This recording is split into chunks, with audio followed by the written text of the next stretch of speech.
I still remember the day the humans walked into the Galactic Council chamber with that ridiculous proposal of theirs. My name is Vork, Senior Diplomatic Observer for the Xian Empire, and in my 200 years of service, I had never witnessed such collective laughter from so many species at once. The human ambassador, a tall woman named Victoria Hayes, stood at the podium with her usual uncomfortable smile. You know the kind. The one that says she knows something we don't, but she is too polite to be smug about it just yet. Honored delegates, she began, her voice cutting through the dying chuckles like a vibroblade through gel meat. Earth formally requests that the Council ban all military vessels from entering the Kepler 7 sector. The laughter started again. Harder this time. Ambassador Quillix of the Borlean Confederacy, a six-armed monstrosity with skin like purple rubber, slapped three of his hands against the desk in front of him. Kepler 7? That worthless rock field? My dear human, that sector has been a dumping ground for waste freighters for the last 50 cycles. And pirates, added Councillor Thren, the Vicarian representative, her crystalline voice tinkling like broken glass. Actually, no, forget the crystalline part. Her voice sounded like someone dragging metal across metal. Much more accurate. Minor ones, at that. Barely worth the fuel to chase them down. Victoria did not flinch. That should have been our first warning sign. Humans never stay calm unless they are about to prove you wrong in the most embarrassing way possible. Nevertheless, she continued, adjusting the data pad in her hands, we believe the sector poses a significant threat to interstellar traffic. We have evidence. Evidence. Quillix bellowed, his third and fourth arms gesturing wildly. Of what? Slightly inconvenient asteroid placement. I confess, I was chuckling along with the rest of them. The humans had only joined the Council 17 standard years ago. Still babies in galactic politics. Still learning that you cannot just demand things because you feel nervous about empty space. Victoria tapped her data pad. If the Council would view the recording we submitted 6 hours ago with our formal request, you would understand our concerns. Ah yes. The recording. None of us had bothered watching it, obviously. Why would we? The humans had probably captured some grainy footage of a pirate skiff and worked themselves into a panic. They were adorable like that. Paranoid. Cautious. Always worried about threats that didn't exist.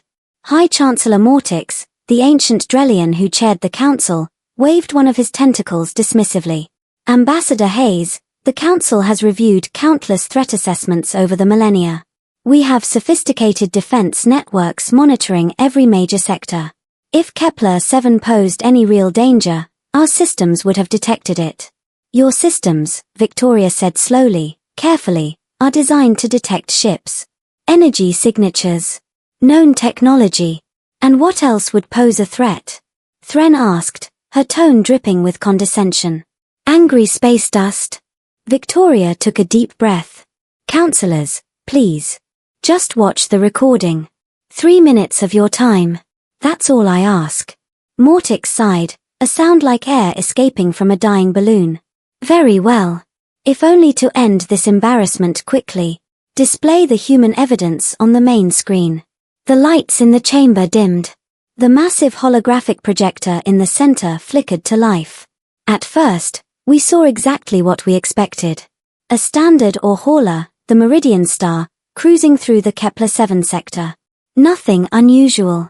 The timestamp showed the footage was from 2 weeks prior. The ship's exterior cameras provided a clear view of the surrounding asteroid field, sparse and unremarkable. Is this it? Quillix muttered. A ship flying through space? Revolutionary. But Victoria said nothing. She just watched the screen, her face unreadable. Then the Meridian Star's sensors began pinging.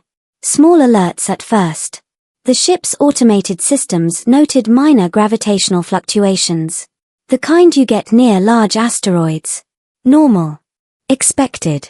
The hauler adjusted course slightly, moving around what appeared to be a particularly dense cluster of rocks ahead. That's when everything went wrong. The asteroids moved. I don't mean they drifted. I mean they moved with purpose. With coordination. With intent. What we had thought were chunks of rock suddenly unfurled. Massive shapes, easily 3 times the size of the ore hauler, uncurling from positions we had mistaken for natural formations. Their surfaces were not stone. They were organic. Scaled. Ancient. By the void, someone whispered behind me. The creatures, because that's clearly what they were, had been camouflaged perfectly. Their bodies were covered in mineral deposits, cosmic dust, fragments of actual asteroids embedded in their hide. They had been sitting there, dormant, waiting, for who knows how long. The Meridian Star's crew realized their mistake too late. The ship's engines flared as they attempted to escape, but 3 of the creatures moved to intercept. They did not swim through space. They did not fly. They simply existed in one position and then another, as if space itself bent around them. One of them opened its mouth. That is when the screaming started on the recording. Not from the creatures. From the crew. The creature's maw was large enough to swallow a fighter craft whole. Inside, we could see rows of teeth like obsidian shards, each one larger than a grown Thesian. But worse than the teeth was what happened when it breathed. The void around its mouth rippled. Distorted. The Meridian Star's hull began to creak and groan, metal buckling inward, as if gravity itself had decided to crush the ship like an empty drink container. The footage cut out. The chamber was silent.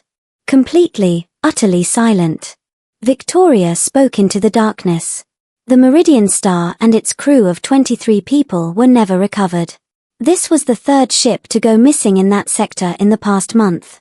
The Kepler 7 zone is not empty, counselors. It is a hunting ground. The lights came back on. Nobody was laughing anymore.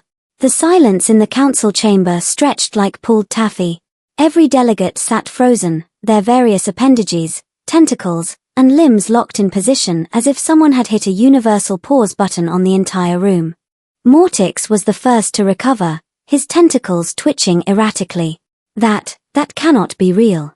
Those creatures, they defy every known principle of xenobiology. Nothing that size can survive in the vacuum without visible propulsion systems or atmosphere regulation. And yet, Victoria said, her voice maddeningly calm, they do. We have catalogued 17 similar encounters over the past 6 months. Some ships escaped. Most did not. The survivors all reported the same thing.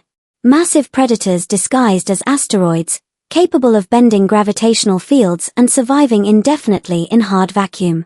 Quilix's purple skin had gone pale, almost lavender. How did your species discover these things? Our sensor networks span half the galaxy and detected nothing. Victoria allowed herself a small smile. The kind that made my scales itch with unease. That is because you were looking for ships, Ambassador. For technology. For heat signatures and engine trails. We were looking for things that did not belong. What does that even mean? Thren demanded, her metallic voice cracking slightly.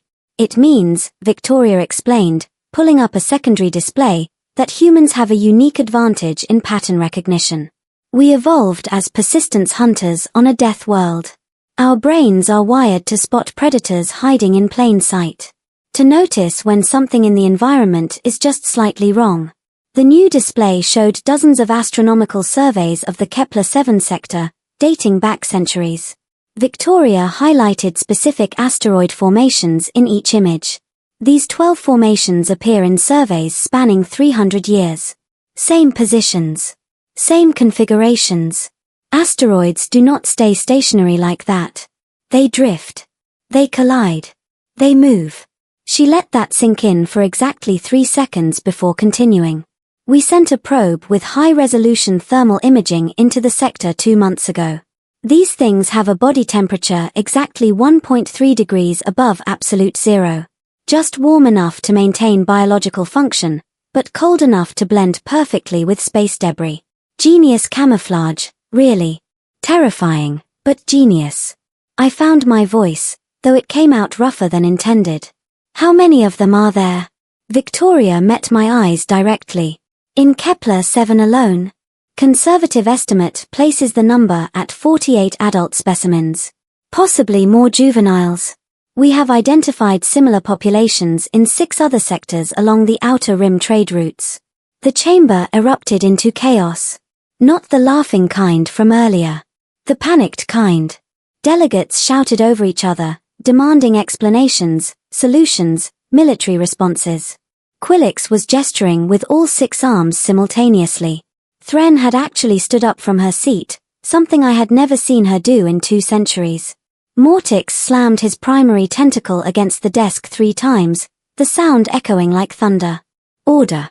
I will have order in this chamber. The shouting diminished to urgent murmuring.